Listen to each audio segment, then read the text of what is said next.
Well, good. We have a few people logging in this morning. That's good.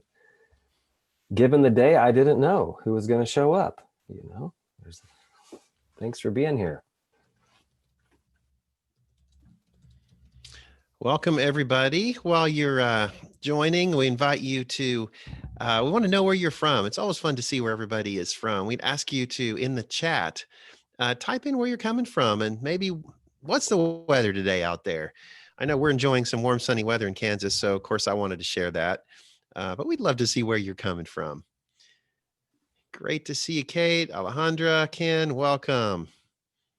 Robert and Shonda, it's good to have you with us, and Tamara and William.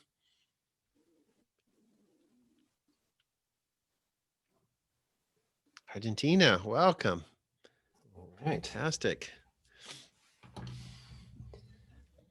It's great to have people joining us today. I was just mentioning to Nate, it's a big day, so I didn't know if people were going to be glued to the television or take a 30-minute break. So thanks for joining us today.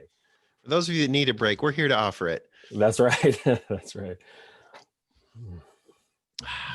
I don't have any fancy graphics and statistics that I can pull out, but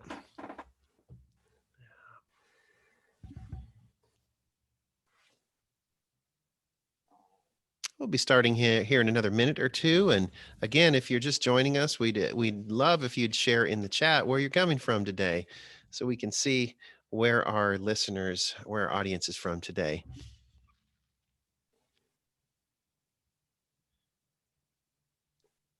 I'm guessing we'll have a little bit smaller crowd today than normal. We got my pictures of my friends from overnight. They have big hair and said it was a long night. So we'll see. We'll see if people want to show up. Anna, welcome from Pennsylvania. Tamara, good to see you here from Richmond, Virginia, Alabama. Fantastic. People from all over. Thank you for calling in today. We'll have a nice 30-minute break here today, which should be good. Aaron, we should do a topic in a couple weeks called talking about easy stuff. Exactly. Let's change the focus here. A breakout group on your favorite food and where you'd like to go on vacation. Exactly. Let's get rid of the hard stuff for just 30 minutes, please. Yeah.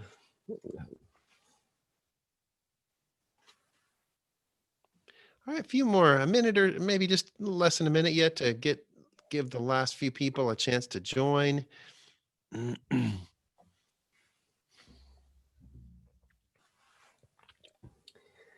If this is your first time with us, welcome. We often have some repeats, so if you're a repeat, welcome back. This might be a little bit different flavor than the last time you were on this one. So we're looking forward to presenting the information for you here shortly. Well, I think we're going to get started. Great. Welcome to the Next Element Leadership Capability Webinars, our weekly series of free 30-minute webinars. I'm Nate Regier, CEO of Next Element, and I want to welcome everyone to this series. Like Aaron said, we have different topics every week, and occasionally we repeat some topics due to just the impact and the popularity of them. But overall, we've designed these webinars to focus on specific problems that leaders regularly encounter in the workplace. And we want to provide you with a behavioral solution that you can apply right away. We selected these topics based on what's been working best with the work that we've been doing around the world with large and small organizations and leaders in all kinds of industries. Today's topic is talking about the hard stuff, how to use your discomfort to your advantage. What a timely one. When we looked at today was the day after the election, we thought, wow, we're going to have hard conversations going forward, no matter how things turn out. And we already are having hard conversations. So thank you for being here. And thank you for your questions that you sent in.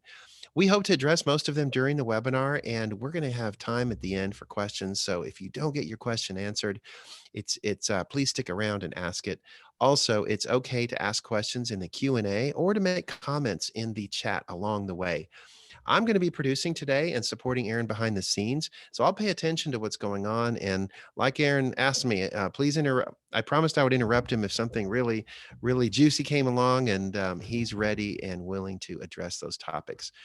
Also, if you like today's topic or if you think these webinars are useful and beneficial for you, we'd appreciate hearing that in the chat. And we'd also really like you to share this with your network and your colleagues, because our goal is to make these available to as many people as possible. So now I'd like to introduce Aaron Chappell-Deckert, my colleague, my partner in crime, and one of the most creative minds that I know. He's the brainchild behind these webinars, and really excited today for Aaron to present on the topic of having difficult conversations. So Aaron, welcome. Thank you. Thank you so much for that introduction. I'll get into a little bit more about who I am and who Next Element is in just a minute. Want to give another round of thank yous for you all taking the time out of a pretty interesting day to have a 30-minute break to talk about how we can use our discomfort to our advantage.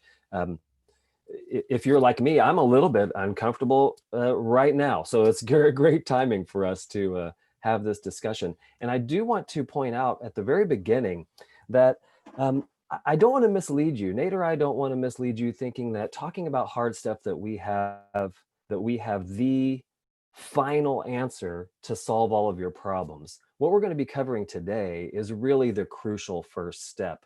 And this poor guy here has a long ways to go, and I hope he can get there. But that crucial first step takes a lot of faith, takes a lot of courage, and that's what we're going to talk about today. Because what we've discovered is that first step, the first moment of engaging in a hard conversation, really sets the tone for how we move forward.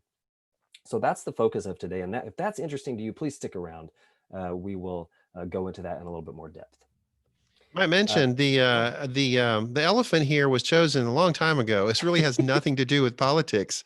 It's It a just little looked like an awkward leap that this animal was making. That's right. No hidden messages there. Thank you, Nate. My name is Aaron, as Nate mentioned, and I am one of the co-owners of Next Element. And my relationship with Nate goes back probably 20 years by now. I have a master's of organization development, and I do a little work on the co-creator and training side with leading out of drama and the compassion mindset, as well as the process communication model. And some of the creative work within our firm. And I'm pleased that you are taking some time to join us today. Who are we? In case you're new to us today, we hope you are. We are a leadership training and development firm that really focuses in on how to build cultures of compassionate accountability. And we do that in three ways, primarily through training and coaching, consulting work, as well as train the trainer programs and licensing to organizations for kind of scaled approaches within larger global companies. We develop the compassion mindset to actually help design and develop compassionate cultures within large organizations. And the leading out of drama curriculum is really to engage in compassionate conflict. And part of what we're talking about today is a step within that model. And the process communication model is what we use a lot to help people learn how to communicate with compassion regularly. And these have been very informative in our work. And you can go to our website to learn more about that if that's interesting to you, or send Nate or I an email. As we move along today, I'm going to be referring to compassionate accountability a bit, at least the first step in that process. And if it's interesting to you, please stick around till the end, because I'm going to talk about something called conflict in you, the basics of compassionate accountability, again at the end, which is really our framework for applying this concept in these difficult conversations, in virtually any conversation. So it comes with a drama resilience assessment, and we're talking about an hour-long debrief that you can sign up for later if that's interesting. So I'll get into more details about that towards the end. So I want to kick this off with a poll. I would really like to know what you have experienced in terms of your difficult conversations or talking about hard stuff. So Nate's going to pull up a poll here that has a few questions in it that we'll answer. Question number one is a yes or no question. And what I really want to know is, have you ever had to discuss issues about gender, race, socioeconomic class, inclusion, etc.? Some of the things that we might consider to be hot topics or important and also difficult conversations. Yes or no? And number two would be, have you ever wanted to talk about an important issue, but you didn't know how to start? And that's a very important piece. That's what we're talking about today. How do we start that conversation? And sometimes we just don't know how.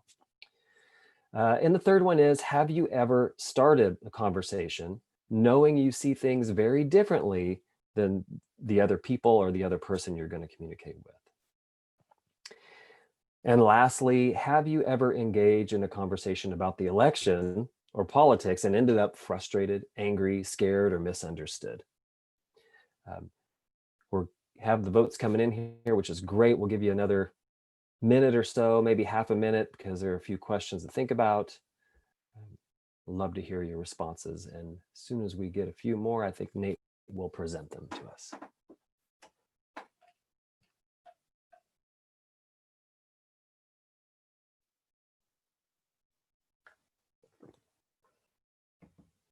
Great.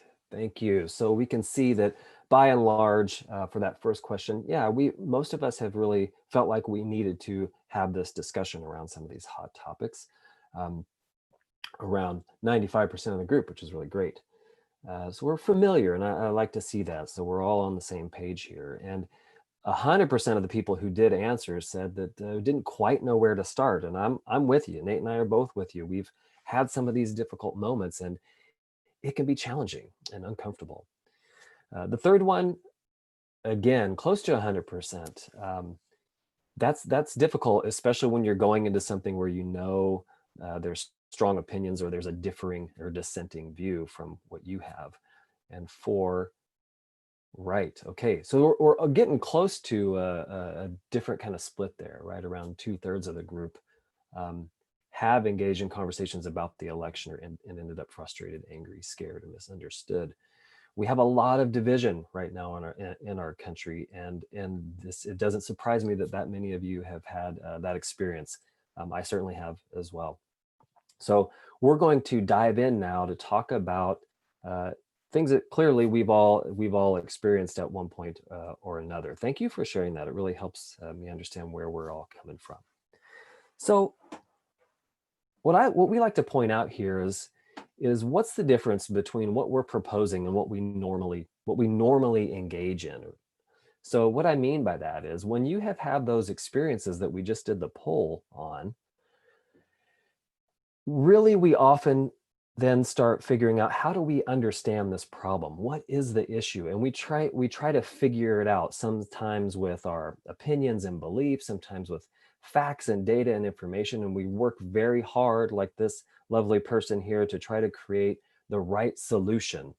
And we jump into that problem solving mode and trying to follow through and push for something different in order to achieve a result. And that's fine. That's a really big piece of the puzzle. However, we often end up frustrated, and oftentimes what the results are things like policies, laws, rights, rules. We're looking at research. We're talking about values, and those are all important pieces, no doubt about it. Some of those things that we have implemented both in our organizations, our families, our culture, society, are really important for us to have, and they often lead us in a direction where we miss the mark a little bit. And so, what's the outcome? Here's the outcome. We end up talking about these black and white issues, right? And we form this divide. Now, suddenly, you're either on my side or the other side, or I'm on one side or the other. And we start to see this division, and that little black space in between the two buttons there starts to get bigger and bigger and bigger, just because somebody might have a different perspective. And that all starts because we focus on things like the content. What is the policy? What is the right thing?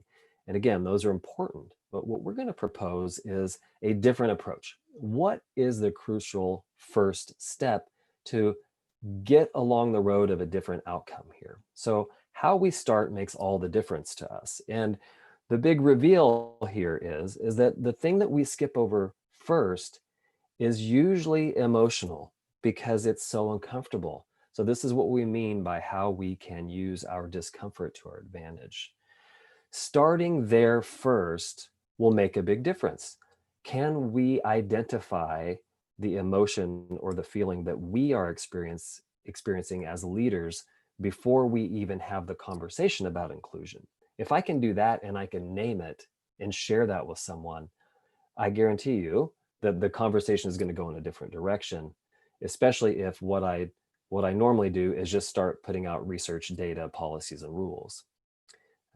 One leads to letting our defenses down, the other one raises our defenses. So let's start looking at some examples to get more of a flavor of familiarity about what we're talking about. Let's say we overhear as a leader a heated discussion in the office about politics. Well, we might just want to say and go through with it and say, guys, that's enough. We need to keep politics out of the workplace and get back to work. Okay, fair. What do we normally know there is that we might have a policy, we might have a social norm or a workplace rule that says we're not bringing those personal issues into the workplace. And so this is the answer we give. And we know that sometimes that can backfire on us. Well, what if instead our first step was a little different and we just revealed to people, what we say is we disclose to those involved how we're experiencing the situation.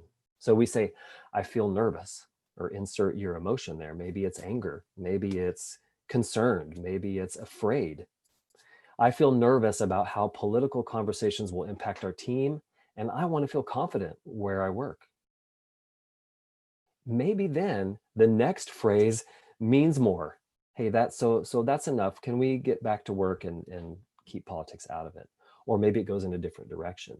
The greatest piece about taking this kind of first step is that once I say what's in green there, then the people listening to me understand my motivation. They know where I'm coming from, and they're not wondering what else is going on. So disclosing first makes a huge difference. Order matters. Let's look at one more example.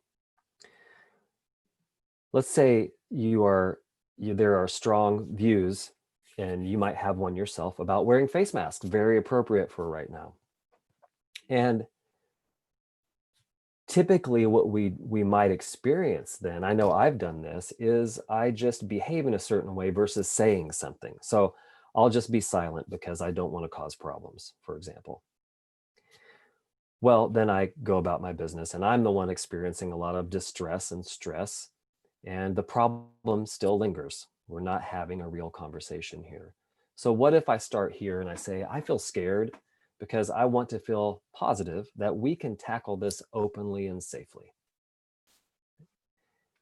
What a different way to engage. And I'm curious what that feels like, how that feels to you and sounds to you. So if you have comments, I'd love to start hearing those in the chat, seeing those in the chat. Again, disclosing first makes a big difference. Order matters. And here's why. There is incredible power and a purpose for disclosure. In fact, there's a very biological, neurological one. When we start to identify and actually name our feelings or our emotions, we can lower the cortisol in our brain. We start to think more clearly, and that fight or flight hormone starts to diminish, which is a great thing when we're trying to have a productive conversation and solve problems. Again, it also creates a human connection, and it lets other people know my true motives and intentions, which I mentioned before. Let's look at a couple more. Let's say Eric, we can I have, interrupt real quick? yeah, please do. I went backwards anyway. Go ahead. No, that's fine. This issue of motives and intentions. I just yesterday I was doing coaching with two executives that are needing to work better together on a really critical project for their company. And one of them said, I keep getting requests and commands and edicts and requirements from my colleague, but he never tells me why. He never tells me what's going on or why it's important to him. If he would just share his motive, it would be so much easier. I'd be so much more willing to help him. And so it's a real example of what you're talking about here. Yeah. Oh, that's great. Thank you for jumping in. It's so true. And I don't know if our listeners have had this experience. I have in previous places of employment where a supervisor or the boss, let's say, will just sometimes not really pay attention to a policy, and sometimes they just call it out frequently. And That's a great example of what you were just talking about, Nate, that if they would start by saying, here's what I'm worried about, or here's what I'm concerned about, then the conversation makes much more sense and we can all get on the same page. So thank you for pointing that out. Let's look at another example. Let's say we overhear an inappropriate sexual comment in the workplace. And we might just jump right in there and say, that was inappropriate. What you said was sexist, and I'm reporting this to HR. Now, all of that could be true. And all of that might be part of the policy for very good reason and needs to happen. But how it happens and when it happens makes a big difference in how we move forward together or separately. So if I start off by saying, I feel really angry about what I just heard and witnessed, and I want all of us to feel safe and welcome. What you said was inappropriate. It is a sexist comment, and I will report this to HR. I could put both of those together that way, as long as I do it in that order. So if I disclose first, I'm not saying this is going to be an easy conversation or the best conversation, or that you're even going to agree. But if I disclose first, the conversation will happen in a different way, typically leading to a more amicable or at least understandable solution. Order matters. And here's one more. Let's say you're the team leader working on a project, and you know that there is some infighting or some issues among the team. And so instead of disclosing right up front what's going on, we decide to take our normal tactic, which is to try to get curious and go see what's going on. Hey, how is everyone progressing on the project? We make it about the project from the beginning instead of what's really going on. And this tends to lead to defensiveness and assumptions, because I'm coming to check on you. Imagine this starts to feel like micromanaging if this happens regularly, and over controlling. As opposed to leading with disclosure, if I come to the team and say, okay, I feel really nervous about meeting the criteria and time deadline for this project. And I want to feel sure, I want to feel positive that I can deliver this to our client. So how's everyone progressing on the project? To me, that is much more palatable. We start to have more of a dynamic conversation, and I'm putting my motivation out there because I know that there are issues going on. I want to hear from other people. I might say, how's everybody feeling about this? And we will get some different engagement for sure. Again, disclose first because order matters. So what are the benefits of disclosure in the workplace in these difficult conversations, talking about hard stuff? Well, we're pretty big on interaction safety. When we can talk about important issues in our work culture and feel safe doing that, that we're not going to get shut down, that we're not going to get discounted, right? That this is something that's safe and accustomed and actually welcomed.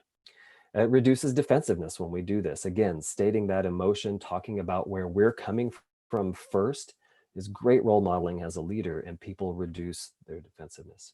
And it reveals assumptions. That's another way to say we let everybody know what our motivation is. Instead of coming in and saying, hey, how's this project going? People start to assume. I know I do. I'll say, well, why are they asking? Do they think I'm behind? And do I need to work harder? What is this about me? One of my favorite examples here is when my wife and I talk a lot about where she works and how things go, and we talk with a lot of other leaders and teams also. And when there is a generalized statement, have you ever made a statement like this as a leader who sends out an email to the entire team and says, we really need to make sure that everybody's clocking in and out on time. Right? And what starts to happen? People start assuming, is this me? Do they see me? Am I doing this wrong? Well, it's me. Who is it? Instead of going to the source and saying, hey, I'm really nervous about how people are spending their time. I've heard this or that, and I would like you to clock in regularly. That's more direct, more honest, and transparent. It also builds common ground. We start to build a lot of rapport and common ground around it. It's okay to share these things, and shows humanness and our authenticity as an individual, as a person, and starts to build quite a bit of trust and rapport, because maybe as the leader, I'm no longer being vague, or I'm not attacking, or I'm also not avoiding anymore when I maybe used to avoid certain things. And it starts conversation for sure about what's important, I would say. It takes a lot of courage and shows respect for the experience of the team as well. So remember that the crucial first step is to make your own discomfort your ally. Let's not give in to that fear or that worry or that anger and try to cover it up with projects, deadlines, policies, rules, etc. Let's first share with each other how we are experiencing something and get okay with each other before we move forward. So remember to identify the emotions you are experiencing, share them with others, and stay focused on you. Don't blame, attack, or be silent or avoid. This is a big one at the end. We've done some research with a number of leaders in an online survey. I think it was over 2,000 respondents. And over 70% of those respondents said that they would prefer to avoid conflict if they could, right? And we don't blame you, right? It's uncomfortable. So what we're saying takes some courage and some practice. Let's not avoid it and be silent. Let's share how we're experiencing it and reveal what you want to experience instead. You'll notice going back in my examples, I feel nervous and I want to feel confident that we're going to accomplish our goals. So what's next? If you are interested in diving deeper into this topic and learning the other steps and how to put this together in a more of a fluid, practiced approach with some skill building, this is what we do in Conflict in You. It's the introductory course we have called the Basics of Compassion Accountability. And it comes with a self-assessment called the Drama Resilience Assessment, where you'll get some great feedback on what your scores are in drama roles and what your scores all are for compassion skills. And I will be providing a 1-hour debrief that can go over what your results mean, as well as some skill building around the skills necessary to move into more of a compassionate accountability approach in these conversations, and be able to apply it to a variety of scenarios as well. Nate will be putting in the chat a couple of different things, hopefully along the way here, where you can go learn more about Conflict in You if that's what you would like. In addition to that, we also want to mention that Nate will put in the chat a link to my calendar. If you'd like to continue this conversation or just learn a little bit more depth about what we're talking about or chat about anything around what we provide at Next Element, I'd be happy to do that free of charge. 15, 30-minute conversation, be more than willing to do that. That's our content, Nate. It's time for questions. If we have some, I'm happy to answer them. Excellent. Thank you, Aaron. And I've put those links in the chat if you'd like to take advantage of getting your own drama resilience assessment and a personal debrief with Aaron, along with a workbook on how to implement our 3-step process for compassionate accountability. You can click the link there. And if you'd like to sign up to visit with Aaron about just learning more about what's possible, that link is also in there. I do have one question through the chat. Tracy asked, looks like Tracy has some experience with our process communication model and different personality types. And she said, she can certainly relate to this challenge that you're talking about today. What if we're talking to somebody, though, maybe thinker, promoter, one of those personality types that really doesn't like to do feelings? Are they going to relate? What happens in that situation? Boy, I can understand the reticence. We experimented and worked on this for a long time. And one of the greatest things about this is what we call starting it open. When we start this way and we disclose our emotions, we have noticed, regardless of personality type, it really lowers the defenses and changes the conversation. However, I want to highlight, it's just the first step. Right. And that's what's so important to remember is from there, we can move into a conversation that really does pinpoint things that thinker, workaholic, promoter might be interested in a different way, and move around to what's non-negotiable and important for moving forward in a little bit more of a shared responsibility fashion. Hopefully that answers your question. So it's just part of the answer. Nate, do you have anything to add there? Not Well, just to reinforce that nobody is one personality type. We are all a Mm, combination of all six, and everyone is right. capable of having feelings and relating to feelings, and sharing how we're doing and share our motives is such it's a act of vulnerability, and it lowers, like you said, it lowers defenses, but it evens the playing field, and that's something that's Mm, so important when we're talking about difficult stuff. yep. Um, we have another I, I, question here. Oh, I would add too, just before we get on, do we have time for me to elaborate a little bit? sure. We have about Yeah. 3 more minutes yet. Sure. Okay. I would elaborate, Tracy, too, that off of what Nate and I have already said, is that each of us, regardless of personality type, are actually pretty tied into our emotions. The emotion is a big driver of our behavior. How we access that is quite different. Right? Yeah. A question from Alejandra. What do you do when the other person remains reluctant? Reluctant. Maybe you share this, you open it, and the other person doesn't want to participate, doesn't open up. Yeah, great. Well, that is probably I would say maybe the scariest part of our proposal here is that we can't control the response, and that happens. Sometimes people feel stuck, they're really upset, they don't take the invitation to join us. Um, and that's hard. So we coach a few different things. Again, I'll reiterate that this is an initial step, and there's more to it to bring balance to the conversation that really uh, kind of invites a variety of people in different ways in a particular cycle that we propose. And we sometimes have to stick to it for a while. We have to stick at it and get creative about how we are emotional. Disclosure is one strategy. Sometimes it takes something like validating the other person or being empathetic first instead of disclosure. And those are things that we tease out in our courses. Great question. Another question from Stephanie. It looks like we have some PCM experts in the room here. How All does a right. thinker best work with an imaginer when it comes to these? She said LOD. We're talking about a model called leading out of drama. We're sharing some tips from that tool. Um, do you want to answer that Yeah. PCM I'll related get question? I'll give it my version, and you can back Sure. me up. Um, great question. I think that validating a imaginer as being on the right track, or and even using, if we're going to go into, since a lot of people are talking about PCM here, using that imagination or reflection perception. I imagine this can be really confusing.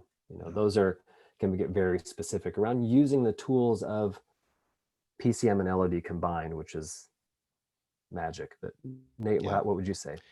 Well, one clarification, PCM is about how to communicate with people and motivate people to reduce conflict.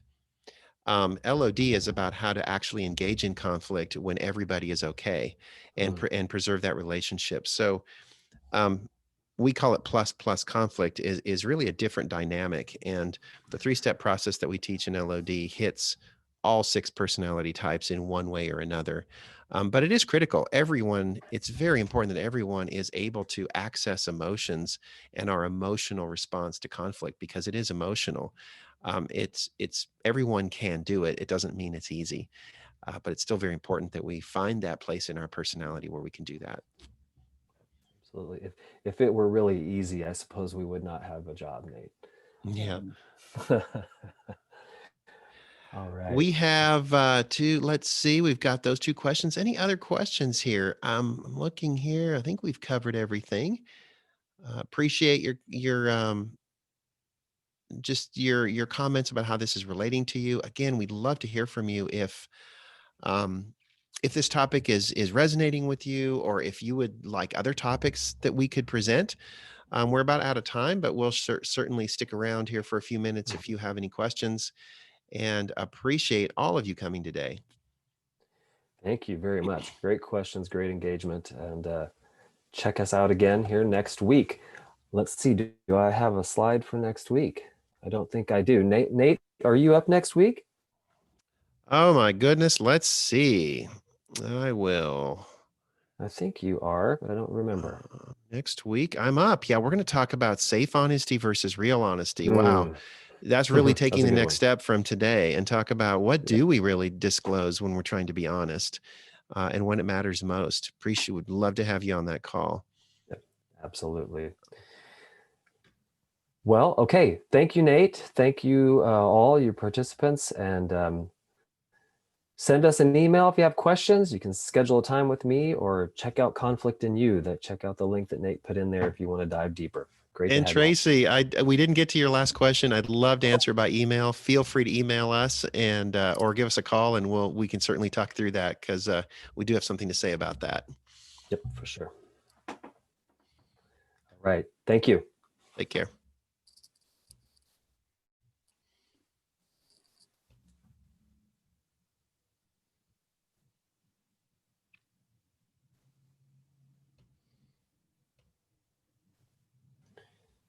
Hey, you want to wait a second? Sure. Yeah.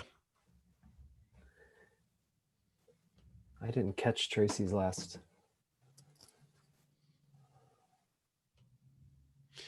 Tracy's last question was, so using I feel, is this when people are in a plus plus situation? I'm okay, you're okay.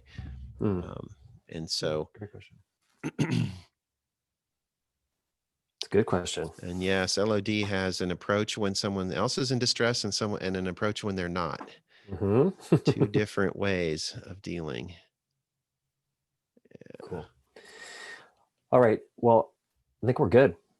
All right. I think Leslie and John are still on the call, and Stephanie. Do you guys have secret questions you want to ask us? Oh, we're still here. Yeah. John, Leslie, and Stephanie, any other questions? We're here. Happy to unmute you if you want to.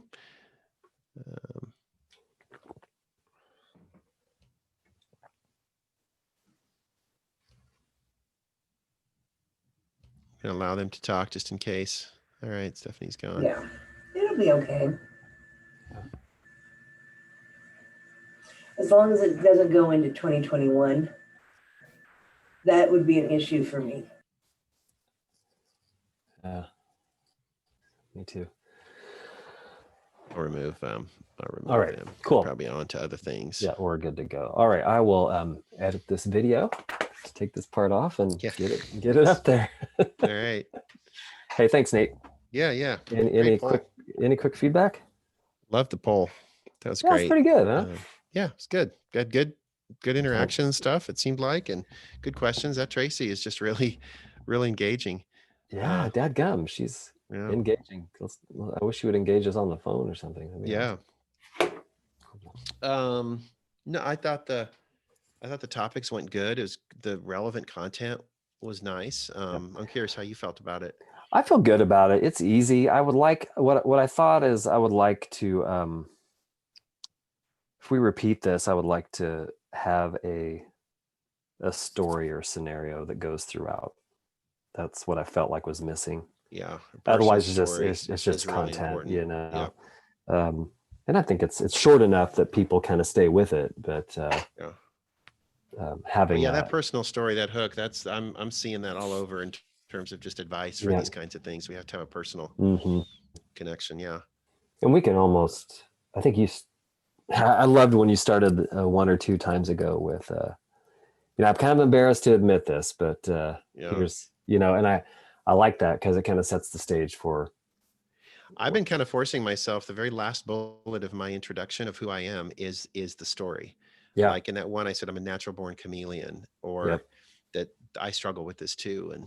And that's what I was thinking. This one would be a lot easier because I could say, I'm a natural conflict avoider. I just would rather not do it. And then I could play off of that. Yeah. Cool.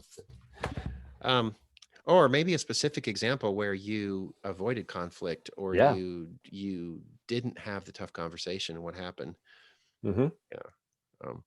I just have two little bits of feedback. Cool. One of them is sound. We have a really good headset for you here at the office. I'd love if you were wearing it to be using it. Just to be better. It's just kind of garbled. It's just not good quality sound. And when you move around it sometimes. Little rub. I think it'd be great if we could use that headset that you bought. I'll come pick it up. Yeah. Yeah. I'm actually leaving. I'd be happy to swing it by. I'm going to Dylan's right after this if you want. Oh, cool. Yeah, sure. I don't know which one is yours, but It's that one. they're It's the black same. one. Yeah, there's two of them. I know. The only other thing is just the usual challenge of rocking. I noticed that when Oh, you're God not dang, that you yeah. get going back and forth like this.